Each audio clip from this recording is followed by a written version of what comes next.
So hi everyone, today we're gonna take a look at titans from each faction to see who has the biggest and bestest mechs. So let's begin. First up we got tyranids and their bio-titans. Now tyranids have several bio-titan variants, but we shall be picking the biggest one, which will be Hierophant. Hierophants are Goliaths that can reach same heights as imperial titans. They are armed with razor-sharp claws that can cut through the thickest of armors with ease, bio-cannons that can either shoot acid or small burrowing insects. They also have strong, thick keratin hide that releases deadly spores, as well as acid blood if it's ever wounded. So yeah, I don't have much more to say about them. They're just big scary monsters that want to eat your face. They are not that complicated. I guess they can also shit out smaller bioforms, but it's not like that's gonna be the deciding factor here. Next up are the Omnissiah's avatars, gods of war built to protect mankind,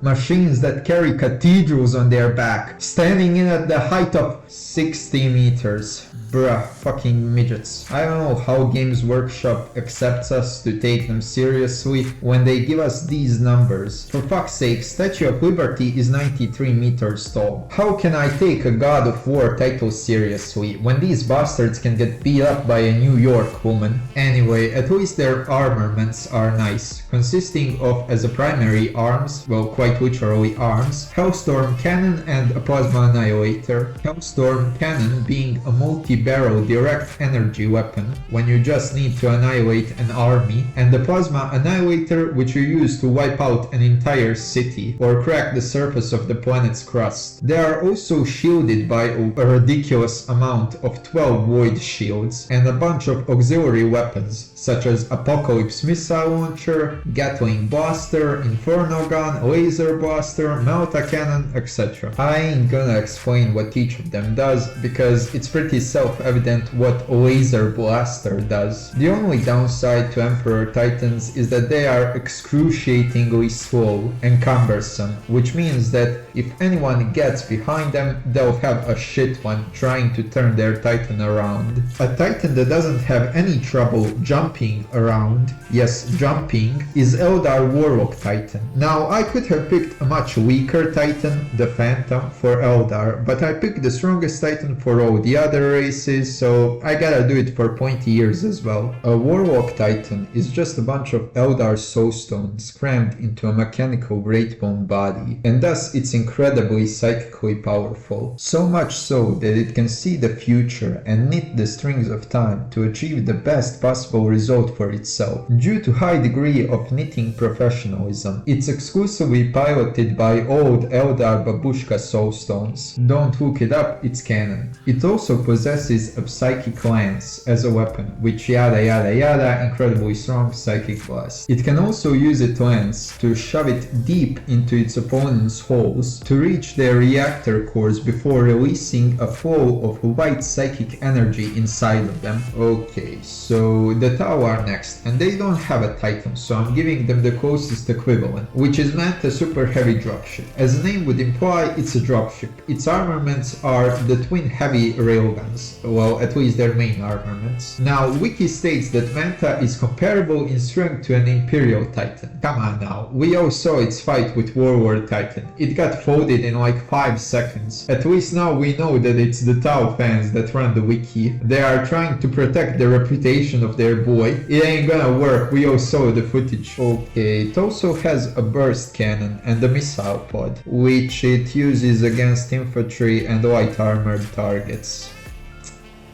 Okay, right.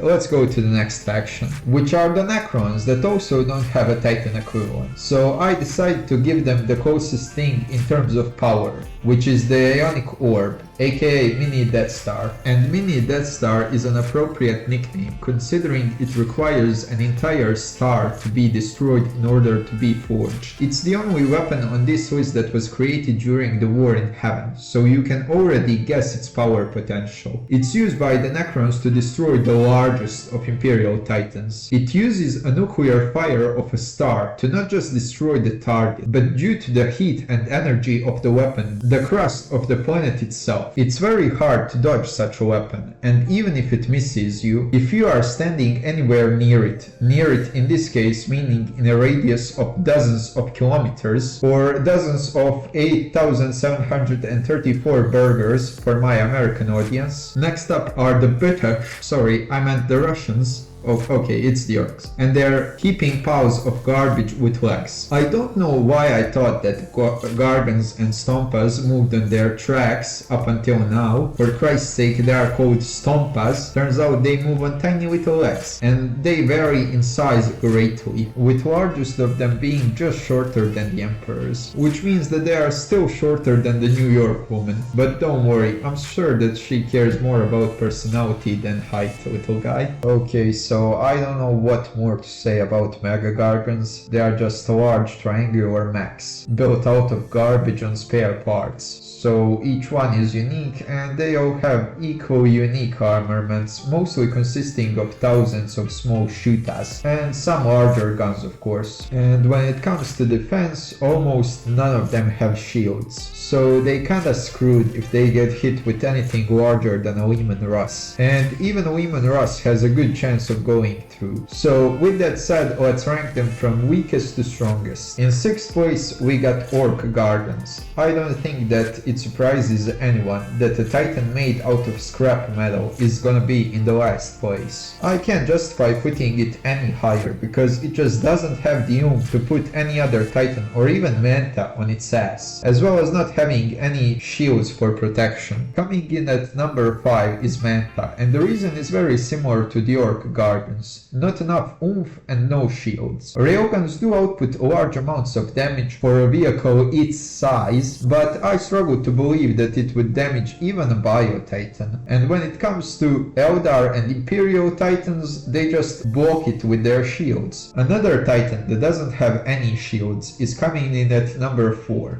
which is the Bio Titan. It has good hide armor, but its weaponry department is severely lacking. Bio cannons might be able to take down unarmed titans like Gorgons and Mantas, but again void shields, so Bio Titans can't go any higher. Now, number 2 and number 3 are tricky, but I believe that Emperor is in number 3 and Warlock is in number 2. Warlock definitely lacks the firepower of the Emperor, but it more than makes up for it in agility and speed. It could very likely just run around the Emperor and just smack it from behind. And again, it can see the future, so there's that. Which leaves number 1 to Necrons, for obvious reasons. Nuclear powered star beams. Also, if the orb ever gets destroyed, it self-destructs and it explodes basically that portion of the planet, making it so that even if other titans win against it, it's still a draw. But that's just my opinion. If you go to the channel post section,